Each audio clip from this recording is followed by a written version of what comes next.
This time 3 months ago, I decided that I would turn this patch behind me into my very first veggie garden. I thought it would be easy, and you know what? It was fairly easy, but it could have been a lot smoother than it actually was. Hi, I'm Nicole from Grove, and today I'm going to be talking you through the 5 mistakes I made when starting my first raised garden veggie bed. So mistake number 1 would be one that right now I'm absolutely kicking myself about, and that is not doing the kind of research that you should do when starting a garden bed. I was like, this is a cool idea and I'm going to do it, and I just jumped in and started it. And then after I had already laid down the garden bed and filled it up, I decided, hey, you know what? I should maybe watch some videos. And there are plenty of awesome YouTube channels out there that focus specifically on raised garden veggie gardening. And I didn't discover them until after I'd already done the work I have behind me, which kind of leads into the next mistakes that I'm going to talk about, and that I am actually really feeling quite a lot right now. The next mistake that I made was thinking that the laws of nature didn't apply to me and my tiny little garden bed back there. So I decided that I just would direct seed all of my carrots into the bed, all well, all good. Now, I've since learned from actually doing some research that you generally can get away with planting things a little bit closer than what the seed packets recommend. However, in the case of carrots, you do need to thin them out. And I didn't. I thought, she'll be right, not a worry. They'll all grow into magnificent carrots anyway. What could possibly go wrong? Do you know what went wrong?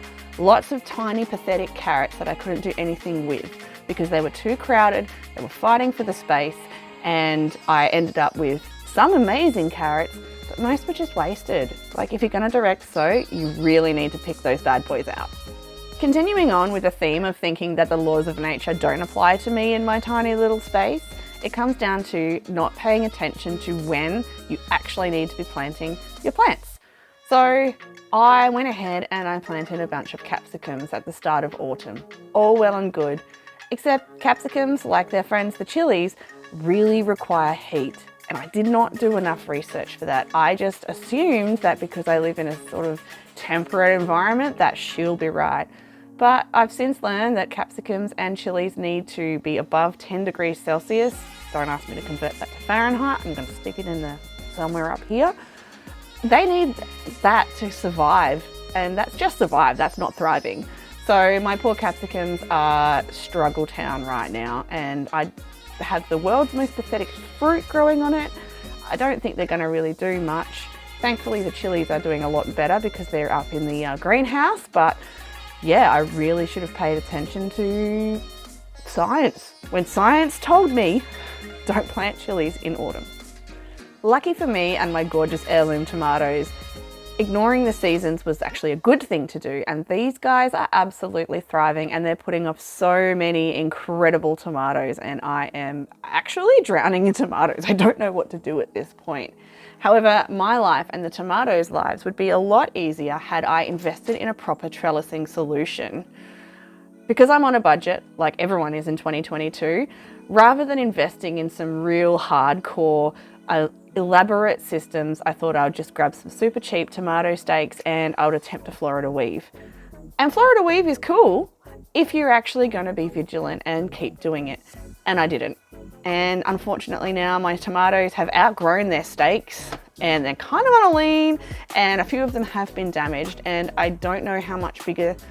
Well, they've outgrown their stakes. So what do I do now, right? That's right, I'm going to have to go and I'm going to need to buy more bigger ones. And had I just done that in the first place, I would have saved myself a lot of time and heartache, and they wouldn't have sustained as much storm damage as they have.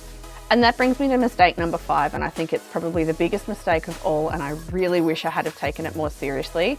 And I did sort of mention in one of the earlier points, and that is budget. The whole idea of creating a veggie garden is not only to be more sustainable, but it's definitely to save money. And if you have been to the grocery store lately, you are well and truly aware of how pricey everything is getting.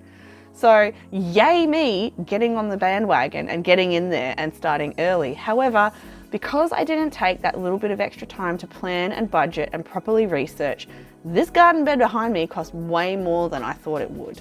Filling it with soil, super expensive because I didn't research into other alternative methods of filling the bed.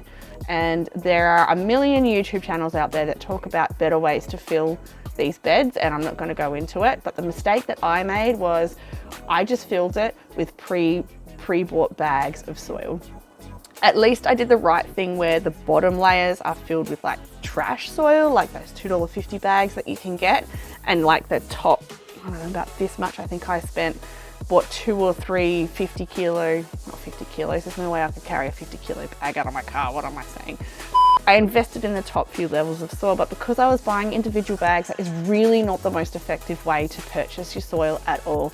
And it's the same with the mulch. I'm so glad I've mulched around the garden beds, but I think there's 3 or 4 bags of mulch around there, and they were $16 a bag. It adds up quickly, and I haven't done the rest of the garden beds yet by any means.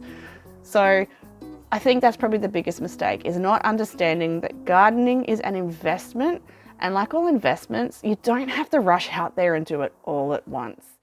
So there you have it. They are my 5 lessons I learned from just running headfirst into gardening and not planning and preparing first. So I hope you found them useful. If you have any extra tips that you'd like to add, I would love to hear them. Add them in the comments. But until next time, have fun in the garden.